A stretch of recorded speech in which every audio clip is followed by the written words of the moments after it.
My name is Hannah, and this is my beauty budget.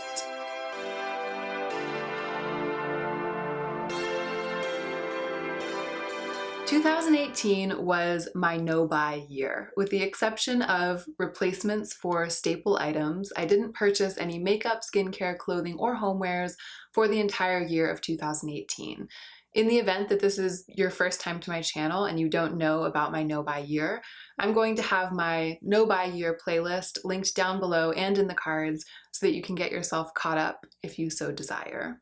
As the year has drawn to a close, I've been doing a lot of thinking about what comes after a no-buy year. I'm excited about transitioning to a more minimal lifestyle, and I'm excited about continuing to focus on loving what I already own. But at this moment, I'm not ready to commit to a no-buy life. I have some practical needs that require purchases, and also as a lover of beautiful things, I want to allow myself the freedom to make a few carefully considered purchases of beautiful things, beauty purchases, from time to time. And when I say beauty, I mean it in the full sense of the definition. I am a beauty addict. Not just because I like buying makeup, but because it's hard for me to resist spending money on anything that promises to make my life more aesthetically beautiful. From accessories to candles, to makeup, to clothes, to homewares, everything. With my beauty budget, I'm budgeting for beauty, for buyable beauty. The plan is to keep myself from overspending, but I'm also hoping that by restricting my access to buyable beauty, I will increase my appreciation for all of the beauty that already surrounds me and for the other kinds of beauty in the world. Beauty that you can't buy, beauty that's always offering itself up to me, whether I notice it or not. So when I say, my name is Hannah and this is my beauty budget, I don't just mean my Sephora budget. I mean my budget for all buyable beauty. My 2019 project actually has two defining aspects. One is the budget, and the other has to do with ethical consumerism. I'm going to address the budget first, and then in the latter part of the video, I will talk about the ethical consumerism aspect. Let's go ahead and get into the meat of the video. For my budget for 2019, I've settled on $200 a month for all of the same categories that were off limits during my no-buy year: makeup, skincare, clothing, and homewares. Necessities and replacements will be included in my budget within those four categories. So if it comes time to replace my body soap, then the amount that I choose to spend on that will come out of my budget. When it comes time to replace my all-purpose face oil, that will come out of my budget. Everything in those four categories, makeup, skincare, clothing, homewares, has to be budgeted for and has to be covered by the $200 per month that I am allotting for those things. Each month's budget can roll over to the next month. So I'm allowing myself to save up my budget to potentially make a big ticket purchase, or just save up my budget so that I have a little bit more flexibility in the later part of the year. However, I am not allowing myself to borrow back into the past from future months. So if I only spend $150 of my January budget during the month of January, then $50 will roll over into February, and when February begins, I will have $250 in my budget. But I can't borrow $50 from February and spend it during January. During January, I have a hard limit of $200 for my budget. It's also worth noting, I think, that the budget started today. It started at 12:01 this morning, right away. The no-buy year ended at midnight, and then the budget started at 12:01. I didn't give myself a week to buy whatever I wanted. I didn't give myself a shopping spree. I went straight from the no-buy into the budget. At this moment, $200 a month sounds like kind of a lot. It sounds a bit indulgent because I've been spending so little money, especially during the second half of the no-buy year. I was spending very, very little money. But as with the no-buy year, I wanted to set myself up for success. So here's how I arrived at this number. I calculated recently that my new and improved skincare routine is costing me about $50 a month. So that leaves $150 a month for everything else. If this were just a makeup budget, it would be much, much smaller, but it also includes clothing and homewares. And coming off of the no buy year, I'm highly aware of all of the basic necessities that I'm going to have to spend on within the coming months. Things like oven mitts, new sneakers, I'm probably going to have to replace some bras and underwear, that kind of thing. I want to make sure that I have room in my budget to take care of those necessities, to take care of myself in that way. But I also wanted to make sure that my budget would be small enough that it would force me to make smart purchases in all of those categories and also to make comparisons. Do I want a new pair of pants or do I want a new eyeshadow palette? With $150 to spend, I will be able to make good, solid, practical purchases, but I think I'm probably going to have to choose the practical purchases over the treats almost all of the time. Not all of the time, but almost all of the time. And if I decide to save up for a big ticket treat, something like a Polen handbag, which I still haven't stopped thinking about, then I might be setting aside $50 a month or even $100 each month of that budget. And that will make the leftover budget for unnecessary things like makeup even smaller. And I'm happy with that. I want to be able to buy some things. I want to be able to buy a few things in the year of 2019, but I don't want to stop focusing on loving what I have and using what I have, especially when it comes to something like eyeshadow. I have so much, it's so beautiful. I really don't need to be buying more of it every single month. And my hope is that this budget will discourage me from even wanting to. When I was making the decision about what my monthly budget would be in 2019, I also took into account my current monthly income and my desire to contribute to my savings. For most of 2018, I barely had any money left over after buying food for the month. And when I did have money left over, it either went towards buying my replacement skincare items or it went towards paying off my credit card, which didn't get paid off in full until September. That's why I didn't really save any money during my no-buy year, because there really wasn't that much money to save. It all went towards those things. I wouldn't have been able to choose this budget at the beginning of 2018. I just didn't have enough extra money. I didn't have $200 a month to spend on these 4 categories. But at the end of 2018, I think I've mentioned this here on my channel before, I started doing a little bit of extra work. I started doing some grant writing work, and so I have a little bit more flexibility because of that. And I also now have some AdSense revenue. I make a little bit of money from YouTube, and those two things combined are just giving me a little bit more of a cushion, a little bit more wiggle room than I had at the beginning of 2018. And by my calculations, going forward, even if I spend $200 a month on these 4 categories, I should be able to put more than that amount into savings every month. And that is important to me. Now that I know that I can live, that I lived a whole year without buying extraneous makeup, skincare, clothing, or homewares, I don't want to go ahead and start buying them again without also being able to contribute consistently to my savings. If my income changes again in 2019 and I get into a situation where I'm no longer able to contribute $200 or more to my savings, then I will reduce my monthly budget in order to contribute more to my savings. I will not increase my budget in 2019. I'm not going to check in halfway through the year and decide that maybe I need more than $200. That is not going to happen. It's a hard and fast rule for me. $200 a month until the end of 2019. But I might sit down with myself partway through the year and decide to reduce my monthly budget. And of course, I will let you know if that happens. As many of you know, I believe that firm, thoughtful, clarifying rules were really important to me in my no-buy year, and it's something that I strongly recommend to anyone who's setting themselves up to do a no-buy year. My rules, and I laid them all out in the introduction video to my no-buy year, which was at the beginning of 2018, they really helped me not to get blown off course during the year.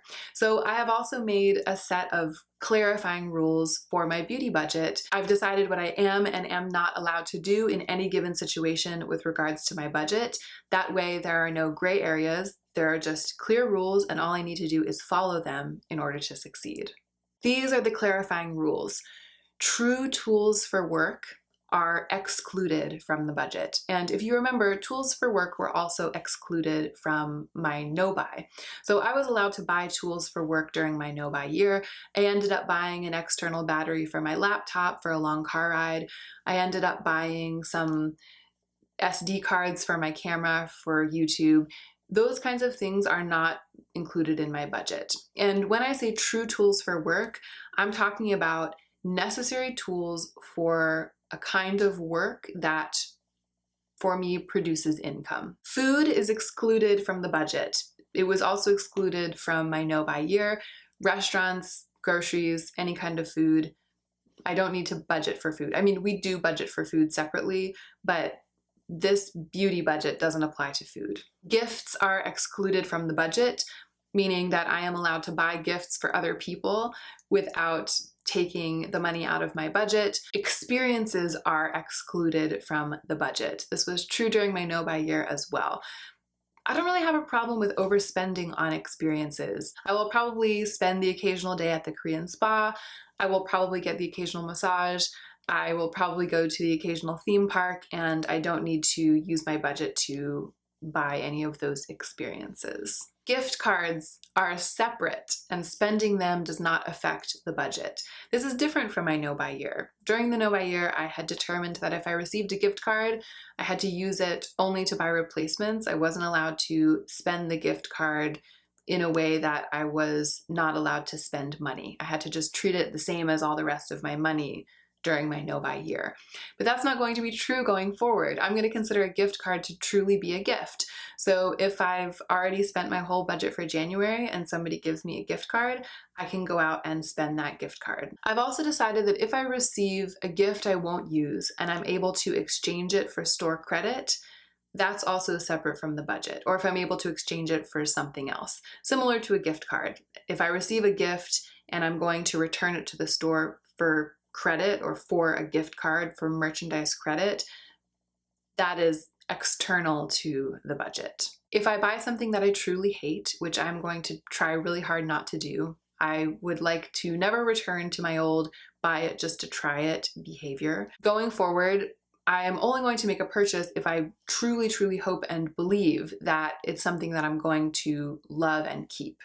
But if I accidentally end up in a situation where I've bought something that I really will not use, that I truly won't use, and it's within the window of return and I decide to return it rather than giving it away to someone else, then that return money will go back into the budget. However, if I sell my belongings, if I sell anything, then that money that I make from the sale will not expand the budget. So those are all my clarifying rules. That was everything I could think of that might be in question.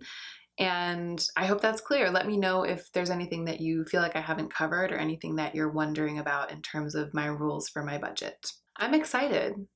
I have tried to budget before. It feels like I've tried to budget 100 times and I couldn't. I always overspent. I feel like I had to go through the no-buy year in order to get to this point, the point at which I actually can budget. Today, right now, I feel confident that I can budget for beautiful things, and that's amazing. I've never felt that way before. And in some ways, it might be harder than the no-buy year, because with my replacements only rule during the no-buy, I was allowed to buy whatever I wanted to fulfill a category if that category had run dry. So when I used up all of my face oils, I could have bought a $300 face oil if I wanted to, and I wouldn't have been breaking the rules of my no-buy. But in 2019, if I want to buy an expensive piece of skincare, like for example, Sunday Riley Good Jeans, it'll take a huge bite out of my monthly budget, and I pretty much won't be able to buy anything else that month. I'm also excited because to me, this feels like a plan for real life. This feels more like real life. The no-buy was like a kind of rehab in a way. It was like a dramatic crucible through which I had to pass in order to get my head on straight, to get here. And it involved a lot of artificial constraints. They were necessary constraints, but they were artificial. Budgeting feels real. It feels like real life. It should be true that if I buy a bottle of good jeans, I can't buy anything else for a while after that. It is true. And I'm excited to start seeing it that way and behaving that way. I'm also excited because I think that this is going to make for some very fun content. I'm going to keep super careful track of what I spend and what I buy. I'm going to be keeping some spreadsheets in 2019. And then at the end of every month, I'm going to report back to you about what I spent my budget on. I'm going to be 100% transparent throughout the whole year about every penny of my budget that I spend. You're going to know what I choose to buy and why, and what it adds up to every month. So that is the first part of my project, the bones of the project, the budget. But there's also going to be a secondary aspect to my project in 2019, and that will be the exploration of ethical consumerism. The total budget for the whole year is $2,400, $200 a month, and if I get to the end of the year and I have spent the whole budget, I will have spent $2,400 on beauty. And I'm going to use a spreadsheet to keep track of who gets my money. At the end of the year, I want to know what percentage of my $2,400 has gone to big corporations and what those corporations are. I want to know what percentage of my $2,400 has gone to ethical corporations, and I want to know what percentage has gone to individuals, small businesses, and independent companies. I also want to know how much of that $2,400 represents expenditures on brand new items. Items that if I buy them were then essentially manufactured for me. And I want to know how much of it represents expenditures on reused or recycled items. So secondhand items, things that I'm essentially saving from the landfill when I buy them. Animal testing gets a ton of play in the beauty community, and as part of this project, I am going to be educating myself about which companies test on animals and which companies don't. But I'm equally interested in all kinds of ethics: ecological impact, worker rights, trade laws, inclusivity, etc. I want to know what kinds of companies I am giving my money to, and whether those companies are using my money to rebuild the world or to destroy the world. Now, to be clear, I'm not making a declaration that I won't be buying from unethical companies this year. I'm actually planning to buy whatever I want. But along the way, I'm making a commitment to find out where my money is going. Just like with the no buy year, I want to set myself up for success. I don't want to bite off more than I can chew by making grand declarations about all the ways that I will constrain my habits without even having yet learned what there is to learn about corporate responsibility and ethical consumerism. I am just going to stick to the budget and do my best to find out to whom and to what I am handing that budget. At the end of the year, I want to know what kind of world I invested in 2019 in exchange for $2,400 worth of goods. And of course, I want you to know it too. I will be reporting on this information every step of the way. When it comes to my spreadsheets and how I organize them and how I categorize the companies and how I kind of keep track of the ethics and define what it is I want to know, there is going to be a learning curve over the month of January and maybe even into February. There's going to be a learning curve at the beginning of the year. I'm going to learn as I go, and when I start reporting back, hopefully at the end of January is when I'll kind of give my first report about what I bought and to whom that money went. Then you will learn more about the nitty-gritty of this part of the project. I can't answer every single question right now about the nature of the spreadsheets and how this part of the project is going to unfold, partly because I don't want this video to be super long, but also because I think there are some things about this part that I won't know until I actually sit down and start doing it. And as of yet, I haven't bought anything. So please bear with me. I promise that the full shape of the ethical consumerism aspect of my project will emerge more fully during the first couple months of the year. At this moment, I have been doing some research into the process of finding out about the ethics of various companies and corporations, but if any of you knows more about that, please share. I'm looking for databases, books, NGOs, anyone out there who is in the business of categorizing the ethical statuses of companies. This is another part of the project that will have a learning curve, so if any of you can point me in the right direction or directions, then please do. I have made some decisions about PR, sponsorships, comments, series, other kind of like channel content kind of decisions. But I didn't want to include that in this video. This video is just about setting up my 2019 project and telling you what I've decided to do for the year.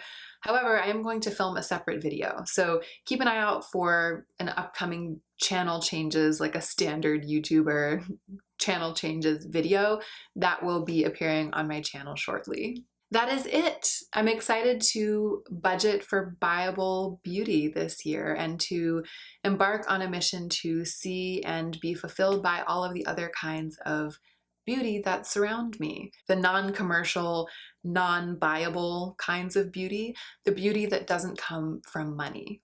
For all of you who are starting a no-buy year today, congratulations. I am so excited for you, and I am going to be thinking of you and talking to you throughout this entire year on my channel. And even though I might be buying a couple of things here and there over the course of the year of 2019, I'm still planning to continue to make content that supports a no-buy project and content that is relevant to the kind of lifestyle change that a no-buy implies.